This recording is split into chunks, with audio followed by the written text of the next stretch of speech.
అలాగే యేసు స్థానంలో ఈయన్ని పెట్టుకుని ఆ నవవధువులు కన్యకల స్థానంలో విశ్వాసాలు పెట్టేశాడు అనమాట. ఇది ఓఫీర్ తాత తెలివి. అలాగే ఇంకో ముఖ్యమైన పాయింట్ అందులో, నేను కావాలని నువ్వు వచ్చావా, నువ్వు కావాలని నేను వచ్చానా అంటున్నాడు. అంటే ముందు ఆ అమ్మాయి వచ్చిందనమాట, అది ఒప్పుకుంది కూడా, నేనే వచ్చాను, ఇప్పటికీ నువ్వు నాకు కావాలి రంజిత్, అబ్బా బాబీ అంటుంది. సరే ఆవిడ వచ్చింది, వయ్యారం అంటే సింహారం ఎరిపెక్కింది అన్నట్లుగా మరి ఓఫీర్ తాతకి వయసు వచ్చింది. తుట్టుపురికి రెక్కలు వచ్చిన ముసలాడికి వయసు వచ్చిన పట్టపగ్గాలు ఉండమంటారు.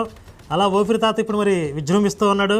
సరే ఓఫీర్ మీద వస్తున్నటువంటి ఈ ప్రాపగాండా, ఈ ప్రచారాల గురించి, జరుగుతున్నటువంటి వ్యవహారాల గురించి అతనేం సమాధానం చెప్తున్నాడు ఒక వీడియోలో అనేది ఒకసారి చూద్దాం మనం. దావీదు ఊరియా భార్యను ఆశించి ఆమెను దగ్గర తీసుకున్నాడు, ఆమెకు గర్భం వచ్చింది, మళ్ళీ ఇది కప్పెట్టుకోవడానికి అవన్నీ జంపించాడు, ఇవన్నీ చేశాడు.